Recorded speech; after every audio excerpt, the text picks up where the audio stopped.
সর্বশেষ আপডেট আন্তর্জাতিক বাংলা সংবাদে আপনাদের স্বাগতম। জানিয়ে দিচ্ছি সংবাদ শিরোনাম। প্রথমেই থাকছে গাজা লেবাননের পর এবার সিরিয়ার আকাশপথে 250টি হামলা চালিয়েছে ইসরায়েলি বাহিনী।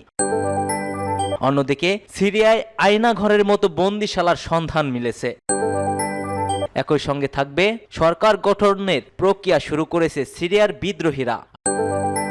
আরো জানিয়ে দিচ্ছি অন্য দেশ থেকে আলু পেঁয়াজ কেনার কথা ভাবছে বাংলাদেশ, উদ্বেগ প্রকাশ ভারতের। এবং সর্বশেষ জানিয়ে দেব ট্রাম্পকে পুতিনের ভয়ানক প্রতিপক্ষ হিসেবে প্রশংসা জেলেনস্কির। এতক্ষণ শুনছিলেন সংবাদ শিরোনাম, এবার বিস্তারিত। গাজা লেবাননের পর এবার সিরিয়ার আকাশপথে 250টি হামলা চালিয়েছে ইসরায়েল। গাজা লেবাননের পর এবার সিরিয়ায় হামলা চালিয়েছে ইসরায়েল। দামাস্কের একাধিক সেনাঘাঁটি লক্ষ্য করে আছড়ে পড়ে একের পর এক ইসরায়েলি বোমা। সব মিলিয়ে 250টি হামলা চালিয়েছে তেল আবিব, এমনই খবর কাতারের সংবাদ সংস্থা আল জাজিরা সূত্রের। দুদিন আগেই সিরিয়ার গদিচ্যুত হয়েছেন প্রেসিডেন্ট বাশার আল আসাদ। ক্ষমতা হ্রাস এখন আল কায়দা শাখা সংগঠন হায়াত তাহরির আল সামের হাতে। গত 26শে নভেম্বর থেকে সিরিয়ায় গৃহযুদ্ধ ভয়ঙ্কর আকার ধারণ করে। আলেপ্পো, হামাস দ্বারা মতো একের পর এক শহরের হামলা চালিয়ে আসছে আসাদ বাহিনীকে পিছু হটাতে বাধ্য করে দেয় বিদ্রোহীরা। সবশেষে রোববার দামাস্কে কবজা করে নিয়েছে বন্দুকধারী বিদ্রোহীরা। আর সেই থেকেই গত 48 ঘন্টায় একের পর এক বিস্ফোরণে কেঁপে উঠছে সিরিয়ার রাজধানী। আকাশপথে হামলা চালিয়েছে ইসরায়েলি ফৌজ। তাদের নিশানায় মূলত ছিল সেনাঘাঁটিগুলো। দামাস্কের পাশাপাশি হোমস শহরও একাধিক বিমান হামলা চালিয়েছে ইসরায়েল দখলদাররা। সিরিয়ায় আয়না ঘরের মতো বন্দিশালার সন্ধান মিলেছে। সিরিয়ায় বাশার আল আসাদের শাসনের পতনের পর দেশটিতে একের পর এক ভয়াবহ নির্যাতনের চিত্র প্রকাশ পাচ্ছে। বিদ্রোহীদের দমন করতে আসাদ প্রশাসন যে নির্যাতনমূলক বন্দিশালা পরিচালনা করত তার প্রকৃত ছিল অমানবিক। রয়টার্সের বরাত দিয়ে জাতিসংঘের সিরিয়া কমিশনারের সমন্বয় লিনিয়া আরভিডসন জানিয়েছে 2011 সাল থেকে জাতিসংঘ সিরিয়ার বন্দিশালা নিয়ে তথ্য সংগ্রহ করেছে। তবে এবার প্রথমবারের মতো তাদের সরাসরি এসব বন্দিশালায় প্রবেশের সুযোগ রয়েছে। লিনিয়া বলছে বন্দিশালাগুলো মূলত আন্ডারগ্রাউন্ডে অবস্থিত, যেখানে কোনো জানালা নেই। বন্দিরা সূর্যের আলো না দেখেই বছরের পর বছর কাটিয়ে দিয়েছে। সাবেক বন্দীদের কাছ থেকে পাওয়া বর্ণনার সঙ্গে বাস্তবের মিল পাওয়া গেছে। এসব বন্দিশালায় বন্দীদের উপর চালানো হতো নির্মম নির্যাতন। জাতিসংঘের তদন্তে উঠে এসেছে এই বন্দিশালাগুলোর চিত্রের ভয়াবহতা। সিরিয়ার বিদ্রোহী গোষ্ঠী HTS এর প্রধান জানিয়েছেন বাশার আল আসাদের শাসন আমলে যারা নির্যাতনের সঙ্গে জড়িত ছিলেন তাদের চিহ্নিত করা যাবে। এ বিষয়ে তথ্য দিলে পুরস্কারও ঘোষণা করা হবে।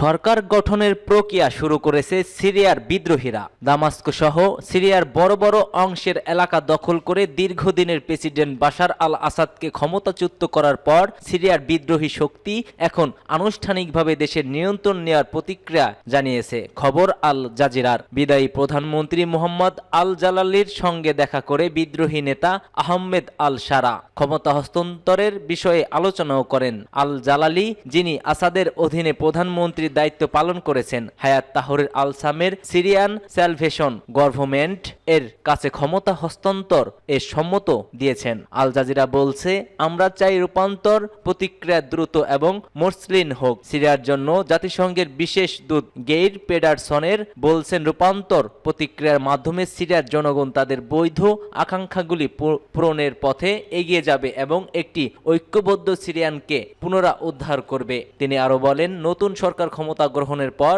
প্রধান দেবে দখল করা অঞ্চলগুলোর নিয়ন্ত্রণ নিশ্চিত করা, প্রশাসনিক কাঠামো পুনর্গঠন এবং সিরিয়ার শরণার্থী ও বাস্তুচ্যুত জনগণের প্রত্যাবর্তনে। ক্ষমতা থাকাকালীন বাশার আল আসাদের বিরুদ্ধে মানব অধিকার লঙ্ঘনের অভিযোগ ওঠে, যার মধ্যে হত্যাকাণ্ড, নির্যাতন এবং বলপূর্বক গুম অন্তর্ভুক্ত ছিল।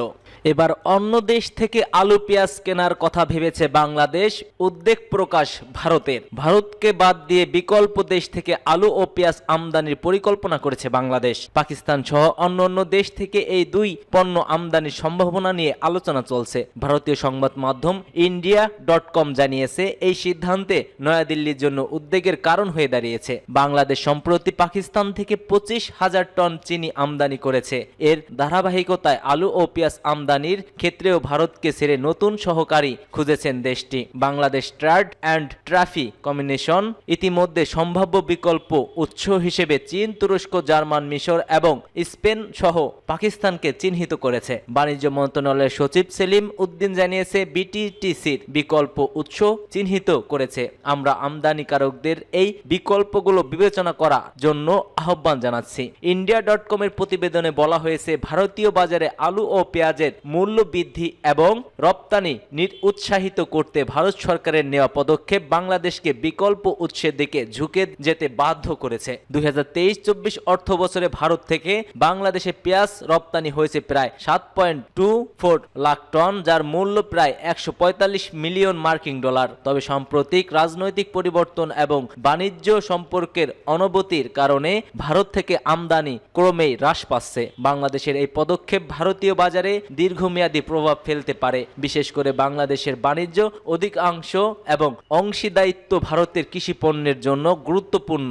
ট্রাম্পকে পুতিনের ভয়ানক প্রতিপক্ষ হিসেবে প্রশংসা করেছেন জেলেনস্কি। ইউক্রেনের প্রেসিডেন্ট ভ্লাদিমির জেলেনস্কি বলছেন, রাশিয়ার প্রেসিডেন্ট ভ্লাদিমির পুতিনের কাছে ডোনাল্ড ট্রাম্প অন্যতম ভয়ঙ্কর একজন নেতা, যাকে পুতিন সবচেয়ে বেশি ভয় পায়। তিনি আন্তর্জাতিক সম্প্রদায়কে আহ্বান জানিয়েছেন যে তারা একত্রিত হয়ে ইউক্রেনের চলমান যুদ্ধের সমাপ্তি ঘটাবেন। সম্প্রতি প্যারিসে ট্রাম্প এবং ফরাসি প্রেসিডেন্ট ম্যাক্রোর সঙ্গে সাক্ষাৎ করে জেলেনস্কি বলেন, ওই আলোচনা ছিল ব্যাপকভাবে ফলপ্রসূ এবং ট্রাম্পের শক্তিশালী ইচ্ছা শক্তির জন্য তিনি কৃতজ্ঞ, যা যুদ্ধ শেষ করার লক্ষ্যে সহায়ক হতে পারে। তিনি বলেন, আমরা জানি যুক্তরাষ্ট্র এমন কিছু অর্জন করতে সক্ষম যা অন্যরা করতে পারেনি। যুদ্ধ শেষ করতে হলে আমাদের প্রয়োজন একতা। যুক্তরাষ্ট্র, ইউরোপ এবং বিশ্বের সব দেশের একতা যারা নিরাপত্তাকে মূল্য দেয়। পুতিন শুধুমাত্র তাকে এবং সম্ভবত চীনকেই ভয় পায়। যুদ্ধ শেষ করার জন্য সিদ্ধান্ত নেওয়ার গুরুত্ব এবং আন্তর্জাতিক সম্প্রদায়ের একত্রিত হওয়ার প্রয়োজন বলে